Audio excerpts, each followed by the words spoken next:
How surprised were you when Colt decided to leave the team? I don't know. I don't know.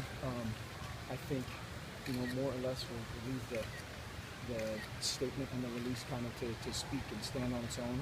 I thought that he handled things well in that regard. And like we said in the statement, we'll continue to support him in any way we can. Can you talk about the conversation that you had, the nature of it, or tone? I don't really want to get into particulars. Again, it was a very productive conversation. I don't know what the right word is. It was very, there's no, like he said and like we said, this is not a, ill will situation in any way, shape, or form. In any way, shape, or form. And we, like I said yesterday, we do wish him luck, and we're going to do whatever we can to support him. How'd the team handle things? We had a great practice, so I don't know. We didn't talk about anything in that regard, but we had a really good practice today. Mark, you had a lot of. He was suspended for the game Saturday. For what? For violation of team rules. Better than circumstances. I'm sorry? That's better than circumstances. Okay. I know you guys have preached next man up on several different occasions, but is there something to be said about the type of talent that he is and not having that talent on the roster? Again, I think we've moved on. And we've turned the page, and I would love to. We can talk about Washington or our preparations, but it's not about any single one of us, myself included. How disappointing is it for you, though, as opposed to seeing him in there and just walk away from the program, regardless of who it is? I think we're getting into every situation is so individualized that if he felt this was best for him, that's okay. We talked about it, we moved on, and again, we wish him absolutely nothing but the best, and he wished us nothing but the best. And there's no smoking gun, so to speak. Washington. Thank you, Jason.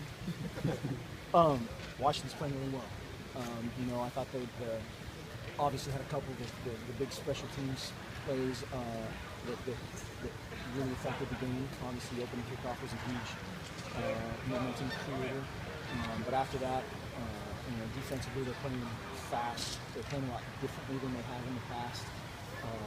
We've known these defenses and Justin Wilcox and those guys for a long time. They're different than they've been before, whether it's been Cal or Tennessee or Boise. And then offensively, they're kind of hitting on all cylinders and played a really good Stanford team, very, very tough.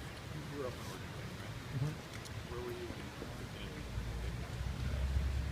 Oh gosh, what year was that? No, 94. 94. I was in college. I was probably throwing the reception simultaneously. I was in the same position as Heward, probably. Did you have a reaction though when you saw the highlights or when you saw? Oh yeah, that was a huge. Obviously, that's kind of one of those iconic plays in Oregon lore, and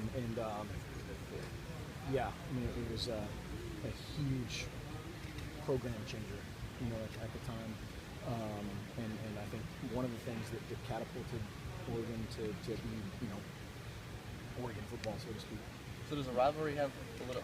Chip always brushed rivalries off. Does it have more meaning to you? Well, I think in terms of how we prepare, no. In terms of, and again, this isn't a me versus Chip thing, but growing up here, sure, I know what that means. I know what the Oregon State rivalry means. I know what the Washington rivalry means. I was sitting in the stands, in the olden days when it was the Washington fans kind of were certainly vocally outnumbered the Oregon fans and singing tequila and all those kind of things. But yeah, in terms of preparation, we don't do one thing differently for Team A or Team B.